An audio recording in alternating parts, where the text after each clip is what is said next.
Afghanistan, a small country in the heart of Asia, has long been a battleground for the world's great powers. Behind its rugged mountains and barren plains lies a long and repetitive history that tarnishes the ambitions of conquerors. Afghanistan's history is not just a myth, as it has witnessed the defeat of three major world powers: Britain, the Soviet Union, and the United States. Throughout its history, a pattern has emerged where foreign powers attempting to conquer Afghanistan become entangled in long and exhausting wars, ultimately surrendering and retreating in shame. The story of how the Taliban successfully ousted the United States in 2021 is the latest peak of this historical pattern.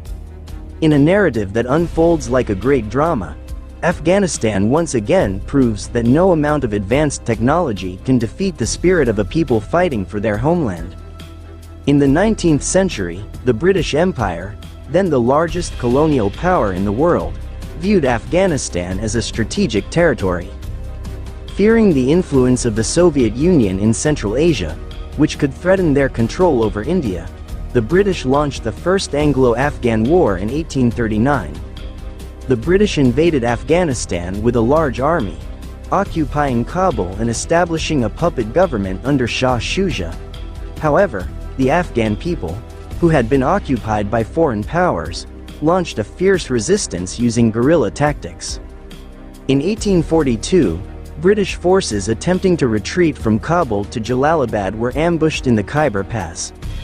Of the 16,500 people who retreated, only one survived, a doctor named William Brittain. This defeat was a significant blow to the British, who were eventually forced to recognize Afghanistan's independence. Decades later, the British attempted another war from 1878 to 1880 and again faced fierce resistance from the Afghan people, particularly under the leadership of Ayub Khan. Once more, the British failed to fully conquer Afghanistan. The Third Anglo-Afghan War in 1919 marked the end of British ambitions in Afghanistan.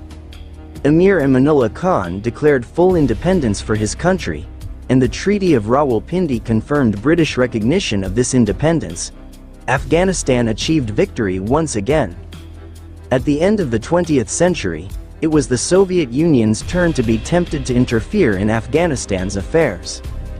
In 1979, Afghanistan was in the midst of a political crisis with power struggles between communist factions. The Soviet Union, fearing the growing influence of the United States in the region, decided to invade Afghanistan. A large-scale military operation began in December 1979, with the aim of supporting the pro-Soviet communist government and crushing the Mujahideen rebel groups.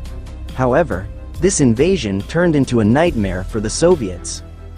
The Mujahideen, supported by weapons and funding from the United States, Pakistan, and other Western countries, employed deadly guerrilla tactics. The harsh terrain of Afghanistan, from mountains to narrow caves, became a natural ally for them. Brutal air and ground attacks by the Soviets failed to subdue the resistance. Meanwhile, international pressure on the Soviet Union continued to mount. After a decade of war, in 1988, the Soviet Union finally signed the Geneva Accords, which stipulated the withdrawal of their forces from Afghanistan. This withdrawal was completed in February 1989, leaving a power vacuum that was later filled by local armed groups, including the Taliban. The emergence of the Taliban in the mid-1990s was rooted in the chaos following the Soviet withdrawal. This militant group, initially supported by a network of madrasas in Pakistan, evolved into a major force that controlled much of Afghanistan. In 2001, following the September 11th attacks, the United States launched an invasion of Afghanistan to overthrow the Taliban and destroy the Al-Qaeda network operating under their protection. The Taliban employed a simple yet deadly strategy. They utilized their in-depth knowledge of Afghanistan's terrain to launch unexpected attacks. Every village, cave, and rocky road became a trap ready to destroy foreign forces.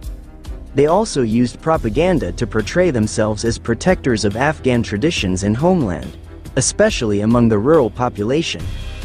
In August 2021, the world witnessed a dramatic moment when the United States decided to withdraw all its forces from Afghanistan. Kabul airport turned into a chaotic scene, with helicopters hovering above the embassy to evacuate panicked diplomats. Meanwhile, thousands of Afghans crowded the runway, even clinging to the bodies of planes in a desperate bid to escape. For the Taliban, this was not just a military victory. It was a symbol that a local force with limited resources could defeat a superpower with unmatched technology and budget. Billions of dollars worth of military equipment left behind became war booty that they proudly displayed. On the other hand, for the United States, this was a defeat that damaged their global reputation.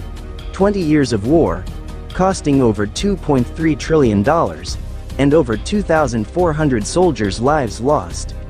It all ended without tangible results.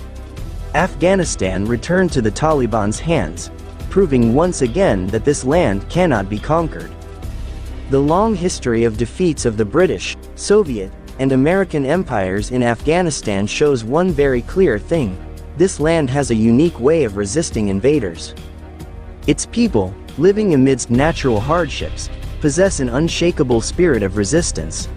They understand that war is not just about weapons, but also about endurance, patience, and the ability to read the terrain. Afghanistan serves as a reminder that even the greatest military powers can fall to small but determined resistance. This is the graveyard of empires, where grand ambitions come to die.